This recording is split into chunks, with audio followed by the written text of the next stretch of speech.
Hello and welcome to the Washington Times Politically Unstable. I'm Kelly Sadler, and today I'm joined by Alex Berenson, who is an award-winning journalist and author. And we're going to talk about the president's decision, perhaps to reclassify marijuana as a Schedule III drug. The president said that he was going to make this decision within the next few weeks. We know that his administration's been lobbied heavily by the cannabis industry, who says the reclassification would help them become more profitable. The medical community has argued it allowed them to study marijuana and as a medical drug and its potential uses.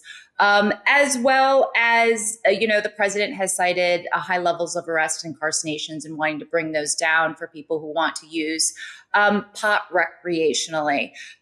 This is a very complex issue, Alex, and I know that you've written a book about it. Tell Your Children the Truth About Marijuana, Mental Illness, and Violence. Many states have already, legalized the use of marijuana. We're seeing it just walking down the streets of D.C., for example. You can almost get a contact high. What are your thoughts as the president deliberates what to do about the reclassification of marijuana? Sure. So the president has a difficult decision ahead. As you said, he has been lobbied a lot by the cannabis industry, which obviously would like cannabis moved from Schedule 1 to Schedule 3, mainly for the tax benefits that it would have. Right now, basically, all its profits are taxed at a very high level, at a very high rate, and that's made it difficult for the industry to grow. I think what the president has to ask himself is not, hey, should we be throwing a lot of people in jail for cannabis use? Because I think almost every American would agree we shouldn't really, and we don't. That's the thing, we don't. Cannabis is legal on the state level in many states. Most states either medically or recreationally, and many states recreationally. And even in states where it's not legal, which is just a handful, there's almost nobody in jail at this point for cannabis possession or even low-level dealing. Now, it's not true that people don't get arrested for cannabis use sometimes. But, people get arrested for alcohol use, and alcohol is legal, right? If you're drinking and driving, you can be arrested. And if you're high and driving, you can be arrested. That's a cannabis arrest, but that's not a function of the basic legality of the drug. That's a function of what you're doing with it. So to me, the question is not, hey, do we want to put, millions of people in jail for cannabis? Because we're not doing that. We're not going to do that. The question the president should be asking himself is, do I want to facilitate an industry that is promoting the use of this dangerous drug to minors and to, and promoting sort of unhealthy and problematic levels of use? Because it's well known, this is true of alcohol, and it's even more true of cannabis. It's true of all illegal and legal drugs. Legal recreational drugs, that most of the revenues an industry generates are generated by a tiny fraction of people who are heavy users, who oftentimes have problems as a result of their use, who create problems for other people and their families as a result of their use. And so, does the president of the United States want to say, hey, I'm going to help, this industry make a little bit of extra money on the backs of a lot of people who have real problems with use and their family members? And we're already seeing in the states that have legalized, and sort of more generally because attitudes towards cannabis have changed, we're seeing a lot more hospitalizations from people with something called scromiting, which it sounds like a fake thing, but it's a real thing where you use so much THC that you mess up your ability essentially to swallow, and you can wind up vomiting so much that you end up in the ER. And in extreme rare cases, people actually die because their electrolytes are so messed up. That may sound unbelievable, but it is true. We're seeing children, have overdoses on gummies, and in some cases they need to be hospitalized too. And we're seeing what I wrote about in Tell Your Children, which is a lot of mental illness that's related to cannabis use. And so, the president doesn't have to say, I want to put, 1 million people in jail. He can just say, look, I don't think at the federal level legalizing this industry makes sense.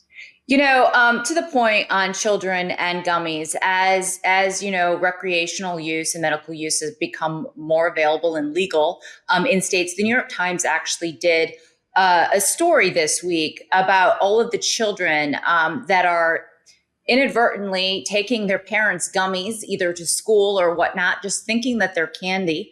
And the Poison Control Center, and then the calls to the Poison Control Center. In 2009, there was 930 cases of children being poisoned by marijuana. Just last year, there was 22,000. And I think this is what we're seeing as more states move to legalize. 75% of those 22,000 were kids. Also, the New York Times did a story 2 years ago, last year, about how 65-year-olds and older, how the elderly population is also seeing an increased in rise of hospitalizations because of marijuana misuse, going into seizures, becoming disoriented, whatnot. And hospitals aren't required to record all of the hospitalizations they see because of cannabis. So these numbers are probably grossly underreported at this point. But I mean, this is a real social hazard. We have the government trying to go after vaping in the vaping industry and shut that down because of the harmful effects it has on children. Yet it seems like everyone is really embracing a wider use of marijuana in all of its forms, edibles being just one of them. Yes, well, I mean, there's been a very concerted campaign, and I wrote about this in Tell Your Children in 2019, and it's only continued since, by both, drug legalizers who are sort of ideologically committed to encouraging, I would say in some cases, but certainly facilitating drug use. And then you get an industry that grows on the back of that, where people think, well, I can grow this stuff. It literally grows like a weed. And if I can sell it for $100 an ounce, that's a pretty good business for me. It turns out it's not such a good business for a variety of reasons. The legal industry has a very hard time competing with the illicit market in cannabis. And in some states actually is now asking for help from state governments like California. But so you get this group of people who are very committed to talking about how wonderful cannabis is, how it really is a great medicine. Even though there's essentially no or almost no medical uses for cannabis. The joke I make in Tell Your Children, and the joke I'll make today is the condition that cannabis treats is called not being high.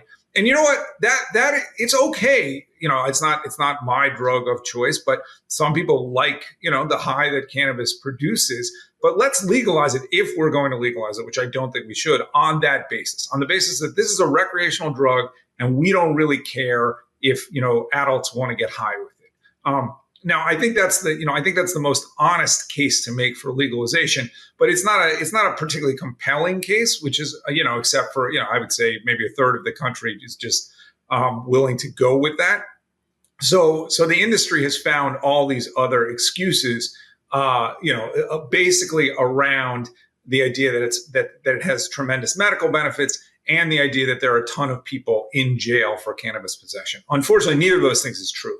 And then one other thing I'll say is that, it seemed that throughout the 2000s and then the 2010s, there was steadily growing support for legalization. It sort of ticked up year by year by year.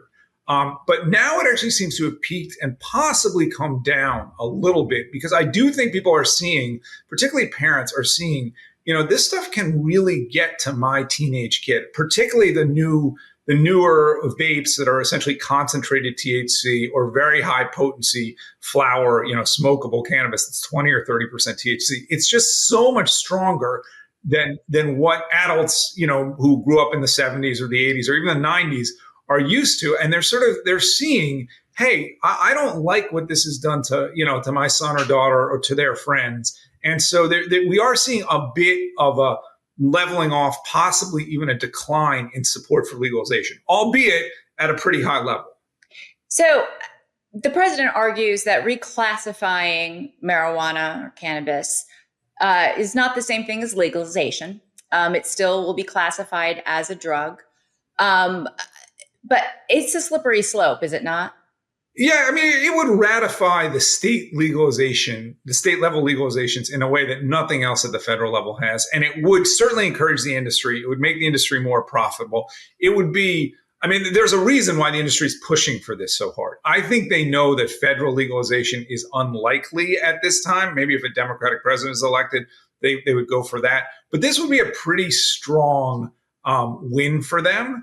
And so I do think, I think it's an important decision. And for the president to say, "Hey, I'm not really legalizing," that's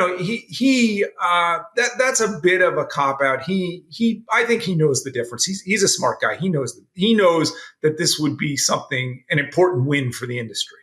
And lastly, we keep saying the industry and the commercials that are being paid for by the industry on all of our TV screens right now are arguing that this would be a boon to Black and brown communities. It would allow these entrepreneurs to open up their own cannabis shops, make money, and that they've been inhibited because of the high taxes. But this isn't just a bunch of small businesses propping up on Main Street or by entrepreneurs. Absolutely this is an industry.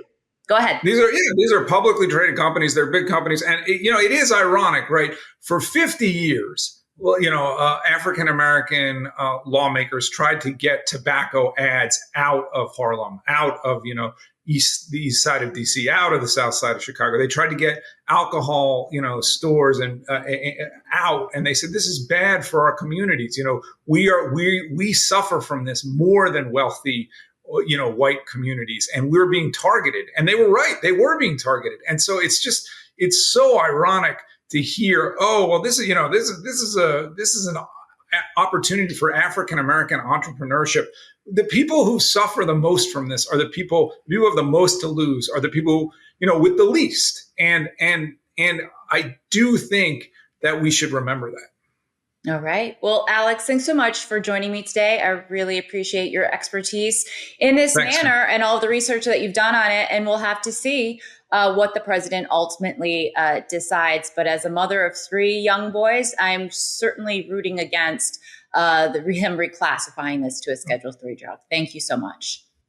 He's smart. And I will say it's pretty clear, that he's not very into drugs or alcohol personally. Yeah. That's not his thing. And so I hope that, he remembers that too, that, I think he's seen in his life the effect that, that certainly that alcohol use can have on people. And this is just another, dangerous recreational drug. And I hope he remembers that. All right. Thank you so much, Alex.